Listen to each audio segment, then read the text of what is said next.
ನಮಸ್ಕಾರ ಗೆಳೆಯರೆ, ನಾನು ನಿಮ್ಮ ವಿವೇಕ್ ಕುಂದಾಪುರ. ಇವತ್ತಿನ ವಿಡಿಯೋದಲ್ಲಿ ನಾವು ಬಹಳ ಮುಖ್ಯವಾಗಿ ಉದ್ಯೋಗ ಮಾಹಿತಿಯನ್ನು ತಿಳಿದುಕೊಳ್ಳೋಣ. ಇದು ಕೊಡಗು ಜಿಲ್ಲಾ ಪಂಚಾಯತಿಯಿಂದ ಈ ಒಂದು ಉದ್ಯೋಗವನ್ನು ಕರೆದಿರುತ್ತಾರೆ. ಕೊಡಗು ಜಿಲ್ಲಾ ಪಂಚಾಯತ್ ವ್ಯಾಪ್ತಿಯಲ್ಲಿ ಬರುವ ಕೆಲವೊಂದು ಗ್ರಾಮ ಪಂಚಾಯತ್ಗಳಲ್ಲಿ ಈ ಒಂದು ಹುದ್ದೆಗಳು ಖಾಲಿ ಇದೆ. ಈಗಾಗಲೇ ಎಲ್ಲರಿಗೂ ಕೂಡ ತಿಳಿದಿರಬಹುದು ಯಾವ ಹುದ್ದೆ ಅಂತ. ಅದನ್ನು ನಾವು ಡೀಟೇಲ್ ಆಗಿ ತಿಳ್ಕೊಳ್ಳೋಣ. ಇದು ಕೊಡಗು ಜಿಲ್ಲಾ ಪಂಚಾಯತ್ನ ಒಂದು ವೆಬ್ಸೈಟ್ ಆಗಿದೆ. ಇಲ್ಲಿ ನಾವು ನೋಡ್ಬೋದು, ನೋಟಿಫಿಕೇಶನ್ ಕರೆದಿದ್ದಾರೆ, circular for recruitment of library staff ಅಂತ.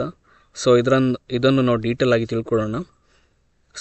ಯಾಕೆ ನಾನು ಈ ರೀತಿ ವಿಡಿಯೋ ಮಾಡ್ತಿದ್ದೇನೆ ಅಂತ ಹೇಳಿದರೆ, ಕೆಲವರಿಗೆ ಡೌಟ್ಸ್ ಇರ್ತದೆ, ಇದು ಫೇಕ್ ಸುದ್ದಿ, ಬೇರೆ ಬೇರೆ ವಿಚಾರಗಳು ಇರ್ತದೆ. ಅದಕ್ಕೋಸ್ಕರ ನಾನು ಆ ವೆಬ್ಸೈಟಿಗೆ ಹೋಗಿ ಈ ಒಂದು ಮಾಹಿತಿಯನ್ನು ಕೊಡ್ತಿದ್ದೇನೆ.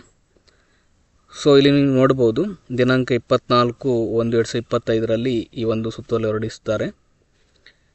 ಅಧಿಸೂಚನೆ ನೋಡ್ಬೋದು, ಗ್ರಾಮ ಪಂಚಾಯತಿ ಗ್ರಂಥಾಲಯ ಹಾಗೂ ಮಾಹಿತಿ ಕೇಂದ್ರಗಳ ಮೇಲ್ವಿಚಾರಕರ ನೇಮಕಾತಿ ಕುರಿತು ಅಂತ. ನಾ ಡೀಟೇಲ್ ಆಗಿ ಓದೋದಿಲ್ಲ, ನೀವು ನೋಡ್ಕೊಳ್ಳಿ. ನೀವು ಕೊಡಗು ಜಿಲ್ಲಾ ಪಂಚಾಯತ್ ವೆಬ್ಸೈಟಿಗೆ ಹೋದರೆ ನೀವು ಅಲ್ಲಿ ಡೀಟೇಲ್ಸ್ ಆಗಿ ಈ ಒಂದು ನೋಟಿಫಿಕೇಷನನ್ನು ನೀವು ಡೌನ್ಲೋಡ್ ಮಾಡ್ಕೊಳ್ಬೋದು. ಹಾಗೆ ಹೆಚ್ಚಿನ ಮಾಹಿತಿಯನ್ನು ಕೂಡ ತಿಳ್ಕೊಳ್ಬೋದು. ಇಲ್ಲಿ ನೋಡ್ಬೋದು, ಕೆಲವೊಂದು ತಾಲೂಕುಗಳಲ್ಲಿ ಕೆಲವೊಂದು ಗ್ರಾಮ ಪಂಚಾಯತ್ ತಾಲೂಕು ವ್ಯಾಪ್ತಿಯ ಕೆಲವೊಂದು ಗ್ರಾಮ ಪಂಚಾಯತ್ಗಳಲ್ಲಿ ಈ ಹುದ್ದೆ ಖಾಲಿ ಇದೆ. ಯಾವ ಹುದ್ದೆ ಅಂತ ಹೇಳಿದರೆ ಆಲ್ರೆಡಿ ನಿಮ್ಗೆ ಗೊತ್ತಿದೆ, ಗ್ರಂಥಾಲಯ ಮೇಲ್ವಿಚಾರಕರ ಹುದ್ದೆ. ಯಾವ ತಾಲೂಕಲ್ಲಿ, ನಮ್ಮ ಕೊಡಗು ಜಿಲ್ಲೆಯ ಯಾವ ತಾಲೂಕಲ್ಲಿ ಈ ಹುದ್ದೆ ಖಾಲಿ ಇದೆ ಇಲ್ಲಿ ನಾನು ಡಿಸ್ಪ್ಲೇ ಮಾಡ್ತಿದ್ದು ನೋಡ್ಬೋದು ನೀವು. ಸ್ವಲ್ಪ ಝೂಮ್ ಮಾಡ್ತೇನೆ ನೋಡಿ. ವಿರಾಜಪೇಟೆಯಲ್ಲಿ ಒಂದು ಗ್ರಾಮ ಪಂಚಾಯತ್ನಲ್ಲಿ ಹುದ್ದೆ ಖಾಲಿ ಇದೆ. ಇದು ಮೀಸಲಾತಿ ಕೊಟ್ಟಿದ್ದಾರೆ ನೋಡಿ, ಲಂಬ ಮೀಸಲಾತಿ ಮತ್ತು ಸಮತಳ ಮೀಸಲಾತಿ ಅಂತ.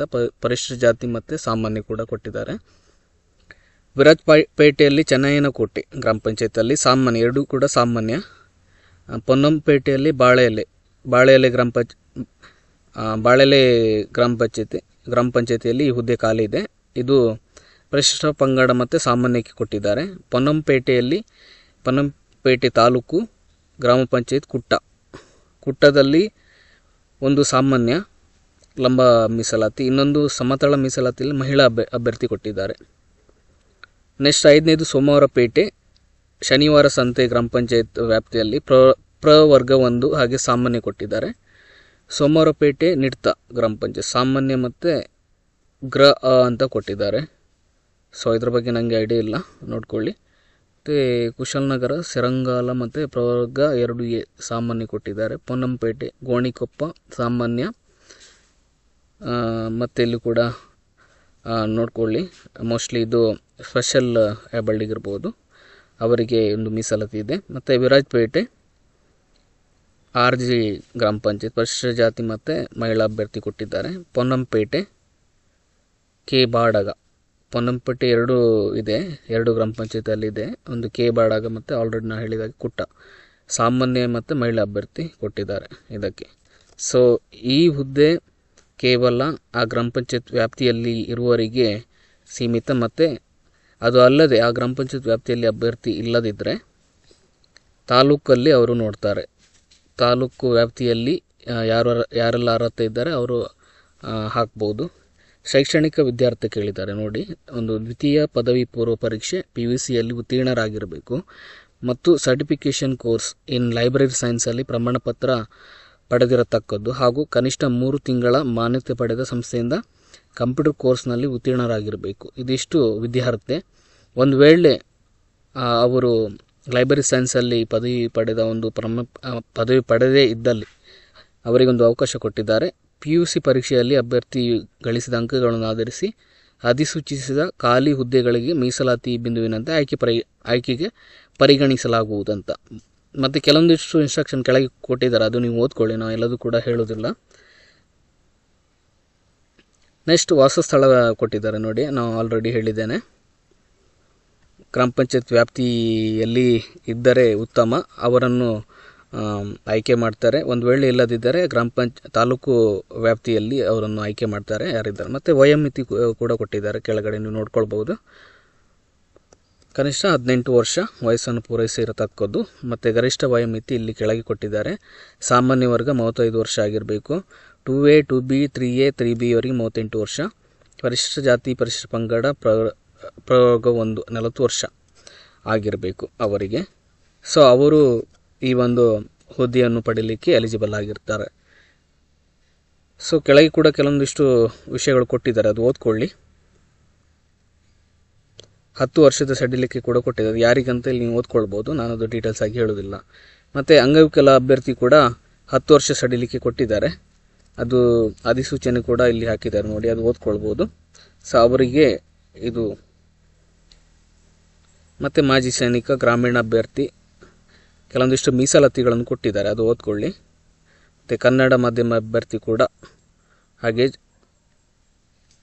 ಜನ್ಮ ದಿನಾಂಕ ನೋಡಿ, SLC ಅಥವಾ ವರ್ಗಾವಣೆ ಪ್ರಮಾಣಪತ್ರ TC ನಮೂದಿಸಿರುವ ಜನ್ಮ ದಿನಾಂಕವನ್ನು ಆಯ್ಕೆ ಪ್ರಾಧಿಕಾರವು ಇತರೆ ಯಾವುದೇ ದಾಖಲೆಗಳನ್ನು ಪರಿಗಣಿಸುವುದಿಲ್ಲ, ಇದು ನೋಡ್ಕೊಳ್ಳಿ.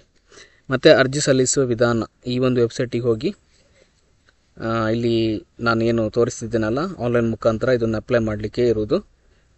https://kodagu.nic.in ಇದಕ್ಕೆ ನೀವು ವಿಸಿಟ್ ಮಾಡಿ ಅಪ್ಲಿಕೇಶನ್ನ ಅಪ್ಲೈ ಮಾಡ್ಬೋದು. ಅರ್ಜಿ ಶುಲ್ಕ ನೋಡಿ, ಸಾಮಾನ್ಯ ಅಭ್ಯರ್ಥಿಗಳಿಗೆ 500 ರೂಪಾಯಿ ಕೊಟ್ಟಿದ್ದಾರೆ. ಪ್ರವರ್ಗ 2A 2B 3A 3Bಗೆ ಸೇರಿದ ಅಭ್ಯರ್ಥಿಗಳಿಗೆ 300 ರೂಪಾಯಿ. ಪರಿಶಿಷ್ಟ ಜಾತಿ ಪರಿಶಿಷ್ಟ ಪಂಗಡ ಪ್ರವರ್ಗ 1 ಮಾಜಿ ಸೈನಿಕ ಅಭ್ಯರ್ಥಿಗಳಿಗೆ 200 ರೂಪಾಯಿ. ಎಲ್ಲ ವಿಧಗಳ ವಿಕಲಚೇತನ ಅಂಗವಿಕಲ ಅಭ್ಯರ್ಥಿಗಳಿಗೆ 100 ರೂಪಾಯಿ ಕೊಟ್ಟಿದ್ದಾರೆ. ಅರ್ಜಿ ಶುಲ್ಕ ಪಾವತಿಸುವ ವಿಧಾನ ನಿಮಗೆ ಏನು ನೋಟಿಫಿಕೇಷನಲ್ಲಿ ಇದೆ, ಇದನ್ನು ಸ್ಕ್ಯಾನ್ ಮಾಡಿ ಕೂಡ ನೀವು ಅರ್ಜಿ ಶುಲ್ಕವನ್ನು ಹಾಕ್ಬೋದು, ಅಥವಾ ಬ್ಯಾಂಕ್ ಖಾತೆ ವಿವರಗಳನ್ನು ಕೂಡ ಇಲ್ಲಿ ಕೆಳಗೆ ಕೊಟ್ಟಿದ್ದಾರೆ. ಮತ್ತು ಜಾತಿ ಮೀಸಲಾತಿ ಪ್ರಮಾಣಪತ್ರ, ಇಲ್ಲಿ ನಿಗದಿತ ನಮೂನೆಯಲ್ಲಿ ಜಾತಿ ಪ್ರಮಾಣಪತ್ರವನ್ನು ತಹಸೀಲ್ದಾರ್ ಅವರಿಂದ ಅರ್ಜಿ ಸಲ್ಲಿಸುವ ಕೊನೆಯ ದಿನಾಂಕದ ಒಳಗಾಗಿ ಪಡೆದಿರಬೇಕು, ಇದು ನೀವು ಓದ್ಕೊಳ್ಳಿ. ಮತ್ತು ಆಯ್ಕೆ ವಿಧಾನ ಕೂಡ ಕೊಟ್ಟಿದ್ದಾರೆ, ಅದನ್ನು ಕೂಡ ನೀವು ಓದ್ಕೊಳ್ಳಿ ಹೇಗೆ ಅಂತ.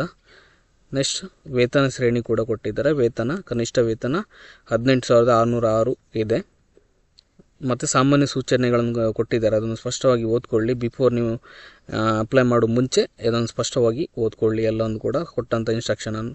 ಒಂದು ವೇಳೆ ಅದನ್ನು ನೀವು ಓದ್ಕೊಳ್ಳೇ ಸಬ್ಮಿಷನ್ ಮಾಡಿದರೆ ಏನು ತಪ್ಪಾಗಿದ್ದರೆ ರಿಜೆಕ್ಟ್ ಆಗ್ತದೆ. ಸೊ ಇದರ ಬಗ್ಗೆ ನಿಮ್ಮ ಗಮನ ಇರಲಿ. ಸೊ ಸ್ನೇಹಿತರೆ, ಇದಿಷ್ಟು ನಮ್ಮ ಕೊಡಗು ಜಿಲ್ಲಾ ಪಂಚಾಯತ್ನ ವತಿಯಿಂದ ಒಂದು ಉದ್ಯೋಗ ಮಾಹಿತಿ. ಸೊ ಇದು ಯಾರೆಲ್ಲ ಕೊಡಗು ಜಿಲ್ಲೆಯಲ್ಲಿ ಆಲ್ರೆಡಿ ನಾನು ಕೆಲವೊಂದು ತಾಲೂಕುಗಳನ್ನು ಹೇಳಿದ್ದೇನೆ, ಆ ತಾಲೂಕು ವ್ಯಾಪ್ತಿಯಲ್ಲಿ ಯಾರೆಲ್ಲ ಇದ್ದೀರಾ ದಯವಿಟ್ಟು ಅಪ್ಲೈ ಮಾಡಿ ಈ ಒಂದು ಅವಕಾಶವನ್ನು ಪಡೆದುಕೊಳ್ಳಿ ಅಂತ ಹೇಳುತ್ತಾ, ಸ್ನೇಹಿತರ ಮುಂದಿನ ವಿಡಿಯೋದಲ್ಲಿ ಮತ್ತೊಂದು ವಿಷಯದೊಂದಿಗೆ ಬರ್ತೇನೆ. ಧನ್ಯವಾದಗಳು.